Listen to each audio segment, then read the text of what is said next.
Hello and welcome to another edition of the Red Fox Report presented by the Marist Center for Sports Communications. That's Robert D. Felice. I'm James Haug. Today we have highlights coming to you from women's basketball, football, volleyball, and rowing.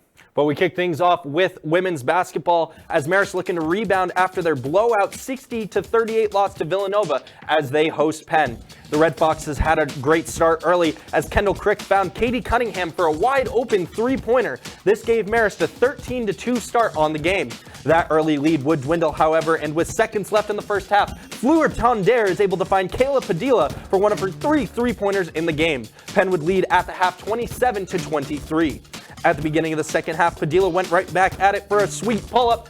Including this bucket, Padilla scored 24 of Penn's first 32 points in this game. As Marist tries to claw back down by 7, Juliana Bonilla finds Zaria Shazer for the strong one-on-one finish. Shazier was Marist's leading scorer against Villanova with 18. She finished with 12 on the night. With a minute to go in the game, Kendall Crick drains the three-point, trying to bring Marist back. This would not be the end of Crick's heroic attempt to save the Red Foxes in this game, as Crick would make another three-pointer, Crick's sixth of the game. But Penn would be able to make their free throws and go on to win 65-61. Now on to football. Marist hosts Valparaiso on the senior day for the Foxes in their last home game of the season. Valpo dominated most of this game, and they have a 31-10 lead early in the fourth quarter. Brock Bogosi's pass is intercepted at the 5-yard line. The safety Colton Sherman cut in front of the route and takes it 95 yards to the house. This is the fourth straight game with an interception for Sherman, this one making it 38-10 Beacons early in the fourth quarter. Less than a minute later, Marist with the ball now. Bogosi looking to make a play. He heaves it downfield for receiver Will Downs, who mosses the defender, shakes him off, and goes all the way for a 64-yard touchdown. Downs finished the day with 7 catches for 159 yards and this touchdown. The game is now 38-17 Valpo. However, on the next offensive possession for the Beacons, Aaron Downs takes it to the left, breaks the tackle, and shimmies down the left sideline, turns on the afterburners, and he is gone for a 62-yard touchdown, his third of the game.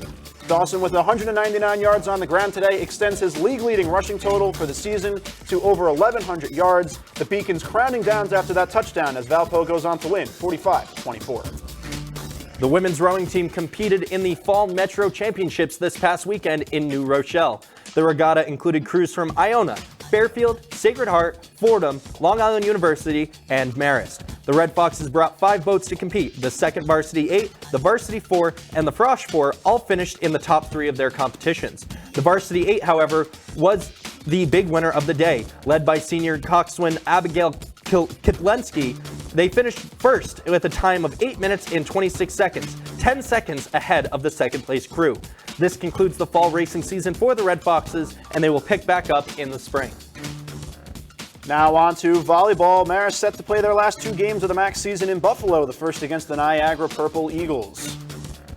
This game would go back and forth in the first set, both Marist and Niagara exchanging points, and they would also exchange blows on this volley.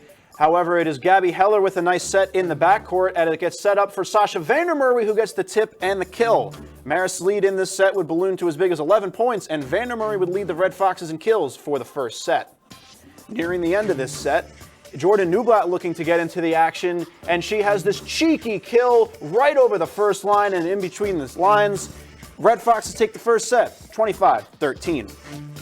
Towards the back end of the second set, Vandermurray looking for another kill, but she is rejected at the net by a duo of Purple Eagles. Niagara would get the point, but this would be no problem for Marist as they easily win the second set. Now on to the match point in the third set. Vanessa Zold keeps this ball alive. It is dug out by Heller, set by Morgan Owens, and Sasha Vandermurray slams it down for the picture-perfect kill for the Foxes. Vandermurray would finish with a match-high 17 kills and become the MAC Player of the Week as Marist wins 3-0 and retains their 2 seed in the MAC. That's all we have for you today on the Red Fox Report presented by the Marist Center for Sports Communications. I'm Robert D. Felice. This is James Haug. We'll see you next time.